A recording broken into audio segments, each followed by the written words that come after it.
Salut à tous, je fais une nouvelle vidéo de présentation. Donc là je vous présente mon gilet tactique. Donc c'est un pet carrière version de chez Fly. Donc déjà comme vous pouvez le voir c'est du multicam, c'est du vrai multicam, c'est pas de la copie chinoise comme chez Airsoft. Donc c'est quand même plus cher forcément, comme c'est du vrai, le vrai tissu. Donc pour commencer je l'ai acheté chez Royal Tiger Gear, c'est un marchand chinois, donc je vous donnerai l'adresse dans la description. Donc pour commencer, les poches qui sont dessus ne sont pas fournies avec. Il est fourni qu'avec les plaques de protection avant et arrière. Moi j'ai installé les poches séparément. Donc pour commencer, la poche, la mini Punch, donc c'est une EPS, donc de chez Ur Tactical. Donc je peux mettre un chargeur de PA, des papiers ici, il y a des velcro devant. Donc moi j'ai mis des bandes patronymiques, un petit drapeau. Là ici donc un triple Mag Punch, donc pour chargeur M4. Donc moi j'ai opté avec des élastiques, pas avec des rabats, donc pour la discrétion. Ils sont très résistants, donc j'ai choisi des Fly parce que j'ai d'autres poches de chez Fly, c'est une très bonne marque, c'est très résistant, il y a des très bonnes coutures, donc j'ai pas hésité, c'est de la très bonne qualité. Ici donc un double Mag Punch, donc c'est pour les PA, donc aussi de chez Fly, donc là, le push to talk. Ici donc la poche au talkie, donc mon Motorola il passe facilement. Pour un talkie plus gros, je pense pas que ça passera. Donc qui est de chez Fly aussi. Ici, donc la Medic Punch, donc de chez Fly aussi. Très spacieuse. Elle n'est pas très épaisse, je sais pas si vous pouvez bien le voir. Donc je peux passer facilement mon bras quand je vise. Donc, moi je m'en sers pour mettre mes scies allumes, des stylos, des outils, des piles. Donc là ici, je vais vous parler de mon petit produit là.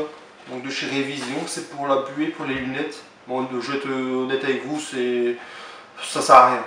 Au lieu de faire la buée, donc c'est anti-buée, donc au lieu de faire de la buée, bah, ça fait de l'eau. Donc l'un dans l'autre, soit la buée ou de l'eau, bah, autant voir la buée. Parce que quand vous courez, bah, ça s'en va. Que là, bah, ça fait de l'eau, bah, ça part pas. Donc je vous conseille pas. J'avais acheté chez Tactical Equipment si je me souviens bien. Je vous conseille pas.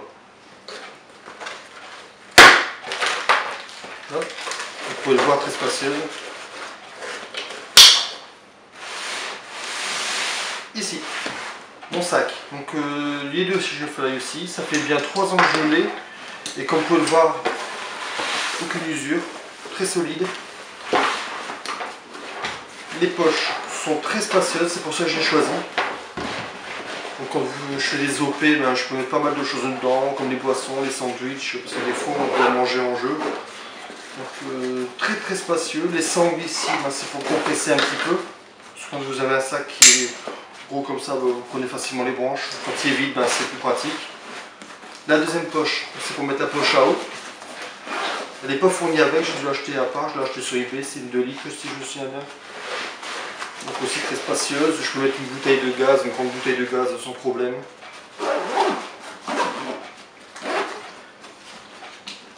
Comme ça ici, vous pouvez voir, j'ai mis des gants patronymiques et un patch. Le tube j'ai mis un tube cover en multicam, donc là je l'ai acheté chez eBay, sur eBay plutôt, chez un marchand américain. Ça fait un petit moment, ça vient faire 3 ans aussi que je l'ai acheté, je ne me souviens plus du vendeur. Je ne l'ai pas payé fort cher et le vendeur était très sérieux. Ici, comme vous pouvez voir, j'ai passé le tube et le câble dans des mousquetons parce que contrairement au Condor que j'avais avant, il n'y a pas comment ça s'appelle, des shoulder pads en fait dessus. Le Condor on mettait des velcro, hop, ça tenait comme ça et on mettait à l'intérieur et ça bougeait plus. Donc là je vais mettre des mousquetons, bon, c'est un petit défaut, vous voyez c'est pas vraiment un problème. Vous pouvez le voir aussi, j'ai passé le tube dans la poignée. Parce que des fois, quand je passe dans les branches, comme vous avez déjà vu les vidéos de mes parties, des fois je passe dans des branches, je remplis un petit peu. Et ça m'est déjà arrivé de me prendre le tube, que je passais à côté en fait. Je passais comme ça, je le prenais et donc ça arrachait tout. Donc là, je passe dans la poignée. Et comme il y a ma nuque qui est là, ici, à ce niveau-là, ben, ça ne prend plus, j'ai plus de soucis. Pour l'ouvrir, comme vous soulevez ici. Comme ça. Bon, je ne vais pas l'ouvrir entièrement parce qu'il est réglé à ma taille. Et ici, petit clip, voilà.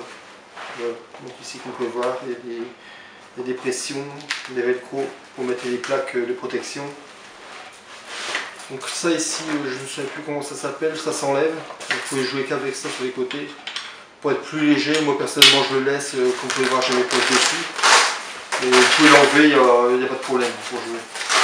C'est pas obligatoire. Voilà, ça se ferme comme ça. Normalement il y a des pressions aussi, moi je ne l'en mets pas parce que ça tient comme ça. C'est pas très facile à mettre. Donc voilà, comme vous pouvez le voir, il n'y a aucun problème. Il y a très léger. Bon là il est vide, hein, le sac est vide. C'est vraiment très léger, très costaud, les coutures sont très bonnes. Les passes en molle sont réguliers, ça m'est déjà arrivé sur mon Condor d'avoir des passes en molle qui n'étaient pas très réguliers, donc pour passer les sangles c'était pas le top. Non, là aucun problème, très bon matos.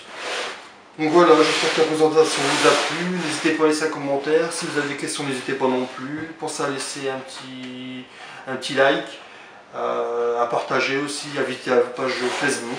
Donc voilà, j'espère que vous avez apprécié la vidéo, à la prochaine, salut, à plus.